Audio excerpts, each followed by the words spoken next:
Assalamualaikum warahmatullahi wabarakatuh. Perkenalkan, nama saya Anita Titya Pratiwi dengan NIM 125 138 0135.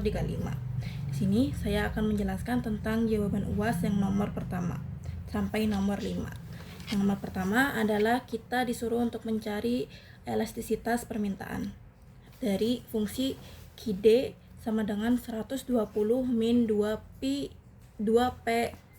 kuadrat dengan P-nya atau harganya itu sama dengan 20. Nah, berapa elastisitas demand-nya? Pertama, kita harus mencari dulu turunan dari QD, dari fungsi QD. Turunan dari fungsi QD adalah min 4P.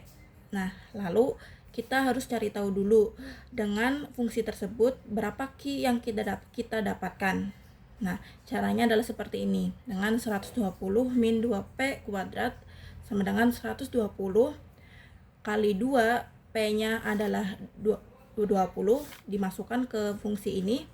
Nah, ketemu hasilnya min 680. Lalu selanjutnya kita masukkan ke rumus elastisitas demand, yaitu delta Q per delta P dikali P per Q. Delta Q per delta P ini adalah turunan dari si QD. Jadi min 4. Jadi turunan dari QD sama dengan min 4 dikali P-nya 20, kuantitinya adalah min 680. Nah, kita operasikan hingga ketemu elastisitasnya adalah 2,35. 2,35 ini lebih dari 1. Nah, ini artinya fungsi tersebut elastis. Nah, lalu kemudian kita masuk ke soal nomor 2. Soal nomor 2 adalah kita disuruh untuk mencari fungsi pendapatan marginal, dan pendapatan maksimum dari fungsi P sama dengan 20 min 8Q. Nah, untuk mencari jumlah pendapatan, kita menggunakan rumus TR sama dengan P kali Q. P-nya kita masukkan fungsi dari P, lalu kemudian dikali dengan Q. Maka hasilnya 20Q min 8Q kuadrat. Lalu kita masuk ke soal yang B, fungsi pendapatan marginal. Pendapatan marginal merupakan turunan pertama dari total revenue. Total revenue-nya sudah kita ketahui di soal A. Nah, tinggal kita cari turunan dari TR ini. Turunan dari TR adalah 20 min 16Q. Lalu kemudian kita masuk ke soal yang C, yaitu pendapatan maksimum. Pendapatan maksimum itu terjadi ketika marginal revenue-nya sama dengan 0. Jadi MR sama dengan 20 min 16Q sama dengan 0. 16 min 16Q sama dengan 20. Q 20 dibagi 16 sama dengan Q 1,2. Nah, untuk mengetahui pendapatan maksimumnya, kita masukkan ke Q ini, kita masukkan ke fungsi TR. Fungsi TR-nya adalah 20Q min 8Q kuadrat sama dengan 20 Q-nya kita masukkan 1,25 min 8 1,25 kuadrat. Hasilnya adalah 12,5. Lalu selanjutnya kita masuk ke soal nomor 3. Nomor 3 yaitu mencari total utility maksimal. Nah, dari fungsi TU sama dengan 40Q min 0,4Q kuadrat. Dengan P atau price-nya itu 16 per unit. Nah, berapa total kepuasan konsumennya? Yang pertama, TU, kalau kita mau nyari kepuasan konsumen, kita menggunakan fungsi MU. Nah, MU ini merupakan TU aksen, jadi kita cari turunan dari si TU, yaitu 40 min 0,8Q. Nah, syarat dari Q max atau kuantiti maksimal itu ketika marginal utility sama dengan price. Nah, kita masukkan marginal utility-nya kan tadi TU aksen. Jadi 40 min 0,8Q sama dengan 16. Nah, kita operasikan hingga ketemu Q sama dengan 30. Lalu selanjutnya adalah kepuasan konsumen TU max. Kita masukkan fungsi TU. Fungsi TU-nya tadi ini. Nih, yang fungsi TU awal yaitu 40Q min 0,4Q kuadrat. Kita masukkan Q max-nya. Q max-nya adalah 30. Nah, dioperasikan hingga hasilnya 840. Ini adalah total kepuasan konsumen. Lalu selanjutnya adalah soal nomor 4. Nomor 4 ini adalah soal integral. Nah, kita disuruh mencari fungsi TR, fungsi TC, dan fungsi dari keuntungan atau profit. Nah, TR ini merupakan integral dari si MR. Jadi caranya adalah seperti ini. Integral MR dq sama dengan integral 200 min 8q dq.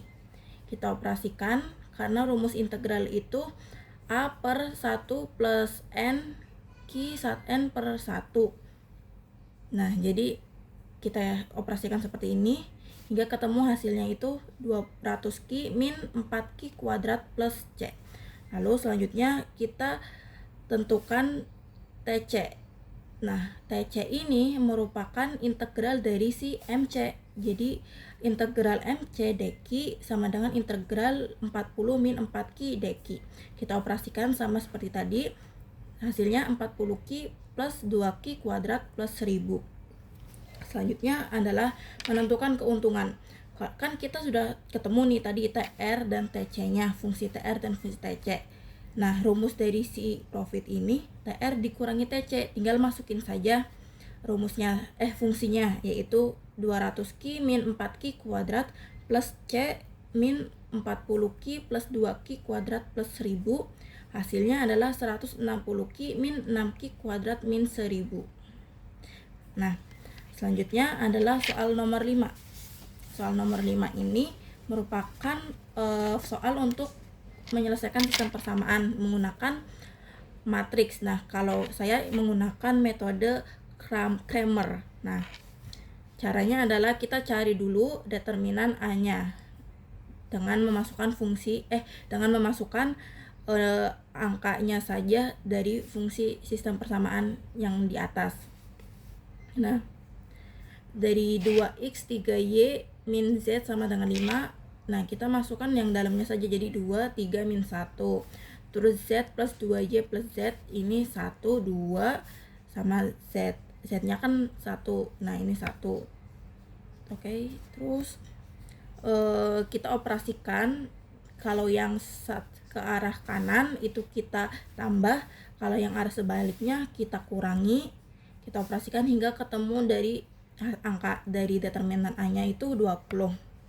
Lalu selanjutnya determinan pertama, kita masukkan hasil dari ini 587 itu di kolom pertama. Nah, kalau yang selanjutnya ini tetap. Nah, kita masukkan, kita operasikan sama dengan tadi. Nah, hasilnya 20. Setelah itu kita cari determinan A2-nya. Nah, fungsi hasil dari 587-nya kita masukkan di kolom ketiga. Jadi 2, 1, 3, 5, 8, 7, min 1, 1, 2. Nah, ini saya menggunakan metode Salrus. Nah, jadi tinggal dioperasikan sama seperti tadi. Yang ke kanan kita tambah, yang ke kiri dikurangin. Nah, selanjutnya untuk mencari determinan 3, kita taruh hasil dari 587 di kolom ketiga. Nah, jadi kita operasikan sama seperti tadi hingga ketemu hasilnya itu 60. Setelah ketemu determinan A, determinan A1, determinan A2, determinan A3, kita gunakan rumus ini untuk mencari nilai X, Y, sama Z. Nah, determinan AK. Nah, contohnya ini, kita mencari X, berarti determinan A1 per determinan A. A1-nya kan tadi udah ketemu 20. Nah, determinan A-nya 20 dibagi 20 sama dengan 1. Nilai X-nya adalah 1. Lalu Y, kita ambil dari determinan 2, terus dibagi determinan A, 40 dibagi 20 sama dengan 2. Nah, lalu kita cari Z dengan menggunakan determinan 3, determinan A3, yaitu A3 dibagi determinan A, A3-nya 60 dibagi 20 sama dengan 3. Terima kasih. Sekian, wassalamualaikum warahmatullahi wabarakatuh.